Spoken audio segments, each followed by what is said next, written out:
Sight for a date. Hello and welcome back to your Pennsylvania Dutch Minute. Doug here with kind of a different kind of video, I guess. I got an email this week from someone that has just recently stumbled across the YouTube channel and is super interested about learning Pennsylvania Dutch and learning more about Pennsylvania Dutch. And they asked me 3 different questions in the email, and instead of doing 3 separate videos, I thought I'll just tackle all 3 at once. So we're going to call this video kind of like a potpourri.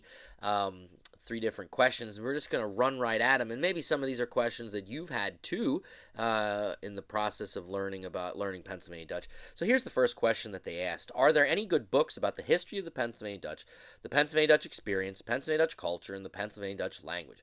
And my answer, of course, is absolutely. There are tons of books out there. Some that are very, very good and very informative. Some that are a little drier than others. We'll leave it at that.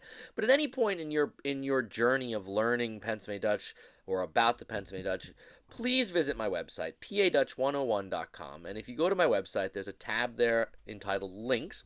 And if you click on that, I have a list of books, of places that you can visit as a tourist, essentially links to things that are all related to Pennsylvania Dutch. So check that out, padutch101.com. I picked out 4 books to recommend, and I've recommended these before in previous videos. Maybe, I think I've recommended all of them. If not, this is a great opportunity to highlight them again. So the first, and what I would consider the go-to book right now that's out there about the Pennsylvania Dutch, which covers our language, how our language has developed, our culture, our experience, our history, and that is Pennsylvania Dutch, The Story of American Language by Dr. Mark Loudon. Mark Loudon is a professor of German at the University of Wisconsin. He is a fluent Pennsylvania Dutch speaker. He has dedicated most of his academic life to studying our language. It's a great read. You can find it on Amazon. It's a little expensive, but it's worth the money. I highly recommend it. A book that's fun to read that I think is fun to read, As American as Shoofly Pie by William Royce Weaver. William Weaver is the go-to, or the expert, I guess I could say, on Pennsylvania Dutch cuisine, our food and our history of food, our foodways. It's a great book that looks at our food and how it relates to our culture and how it relates to the history of us. Great read. Another fun read that's a little more academic, however, it is a good read, is Serious Nonsense by Dr. William Donner. Bill Donner is a professor of anthropology at Kutztown University. This book looks specifically at the history of groundhog lodges, versumlings, and how they came about, why we do them, and looking at them from the anthropological aspect. Great read. And yeah, this is a little bit of self plug here. My recommendation, if you want to learn more about the language, is to pick up my book, Schwätz Deutsch. It's an introductory textbook on the Pennsylvania Dutch language, co-authored by myself and Joshua Brown. Josh Brown's an old friend. He's a German professor in the University of Wisconsin system out in Eau Claire. Of course, you know who I am. Think of your typical textbook for learning a foreign language. There's grammar in there, there's vocabulary, there's exercises, there's audio components to the book. All these books, if a quick Google search will find them either on Amazon or through Masthof Press. So check them out. Question number 2.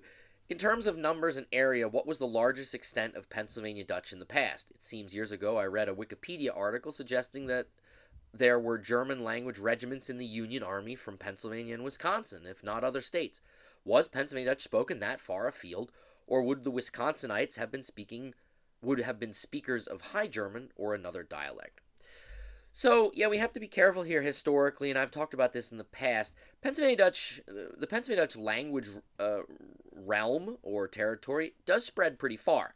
Once you get outside of Pennsylvania, though, if you are running into people that speak Pennsylvania Dutch, particularly in the Midwest, states like Ohio, Indiana, Illinois, Wisconsin, you're running into sectarian peoples, Amish, Mennonites, and the various groups within both of those faith circles. So Old Order Amish, Old Order Mennonite, and then there's those various schisms that exist there.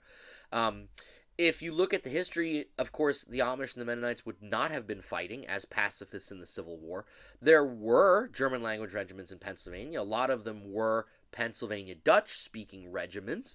But if you find the German regiments from like Wisconsin and Minnesota, those were people that immigrated to the United States in a different wave of immigrants. They weren't Pennsylvania Dutch. They were coming from other parts of Germany, coming from different dialects, a lot of Bavarians, a lot of other, Northern Germans as well. So, they were German, and think of what we think of today as modern German-speaking groups. But I mean, the Pennsylvania Dutch language territories extend into Canada. There are Amish and Mennonite settlements in Ontario, and even farther west in Canada.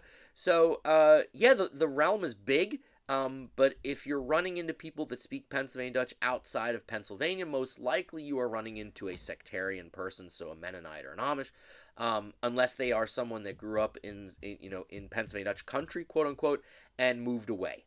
There are people like that, and there's many people I've met through Facebook like that now work or live in Texas or Arizona, but they grew up in Berks County or Lancaster County or Lebanon County and grew up with Pennsylvania Dutch. So that's a quick answer to that question. And finally, are there any institutional efforts to preserve Pennsylvania Dutch, and do you think they are effective and or successful? Specifically, I ask because I know the state government of Louisiana specifically sets aside money for Cajun and Creole language preservation, and then this money is distributed to programs to teach Metropolitan French instead of Cajun or Creole in the schools. The only institution that I am aware of at this point, and please correct me if I'm wrong, anybody that's out there that knows, that is doing anything to preserve Pennsylvania Dutch is Kutztown University. At Kutztown, we have the Pennsylvania German Cultural Heritage Center, which is an open-air museum and archive on campus. The university supports that endeavor. They also run tours. Educational opportunities, of course, and they do a lot of things. I mean, I can't list them all now. Outside of Kutztown University, there was a time when Millersville University, through the work of Dick Beam, was doing preservation of Pennsylvania Dutch and the support of it. Since his passing, I am not aware of anything that Millersville is currently doing to support those endeavors. And I honestly don't know of any other educational institutions outside of some of our museums that exist, like Landis Valley, the Landis Valley Museum, Glen Cairn Museum, the Schwenkfelder Group. These groups exist, of course. They are institutions. The Berks History Center, they do things to preserve Pennsylvania Dutch culture and history. But from a government's perspective, the state of Pennsylvania, the Commonwealth of Pennsylvania, as far as I know, is not setting any money aside specifically for language preservation or education. If you are out there and you know people in government, higher ups, that would be able to get their ear and talk to them about why it's important to do this kind of work, please let me know. I will be your I will gladly fight that fight for you. I personally don't really have any connections in the state government that I can utilize, but if you know somebody out there, please let us know. I would love to see the state of Pennsylvania, the Commonwealth of Pennsylvania, put money into things like Saturday schools for kids, where we could be teaching the Pennsylvania Dutch language, or after-school programs.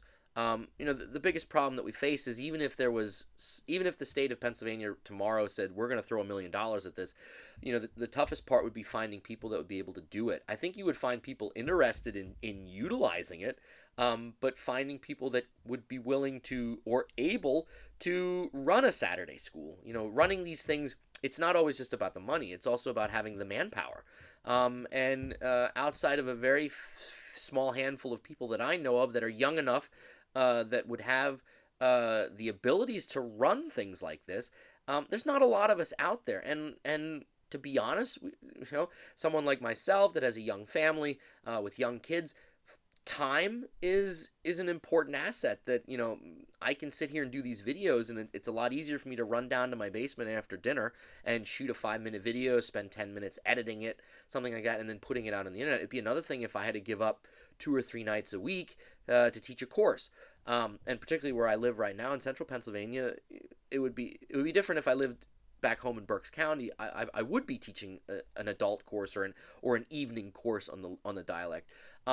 But the people that live back home, and I know people that would love to do stuff like this, but it also becomes a matter of time and money, of course.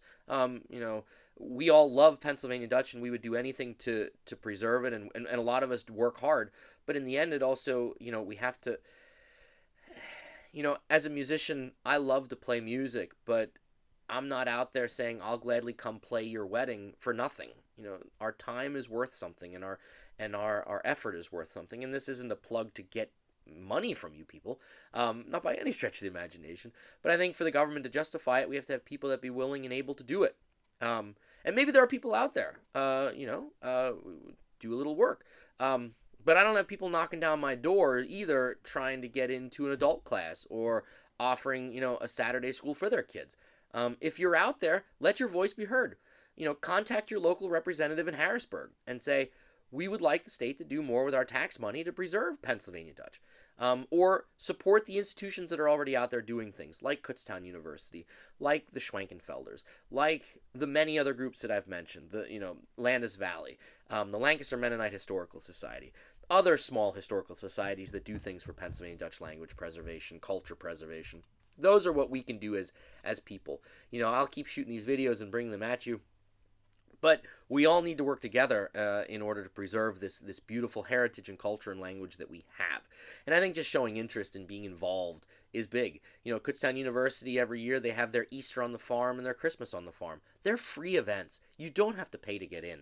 Go and support those groups. There are artists there selling Pennsylvania Dutch cultural, art. Get out. Support those artists. Show that there is a desire to maintain this culture and this language, and that you're willing to step up and do whatever it takes as well. Great questions. Thank you for the email. I kind of flew through them. If you have an idea for a future video, or if you have a comment about anything I talked about, please leave it below in the comment section on YouTube there, and I'll respond for sure. Keep the emails coming. If you have an idea for a future video, email me, of course. Check out my website, PA Dutch 101. Order one of those books or borrow it from a library. I guarantee you'll enjoy reading them. They are fun reads and extremely, extremely informative and well written. So kudos to all of those authors that are out there doing research and working and writing about us so that future generations can also learn about the Pennsylvania Dutch. Okay, that's enough for now. Till next time, practice your Pennsylvania Dutch. Keep on working there, as we say. Keep on working. And mock scoot. Mock scoot.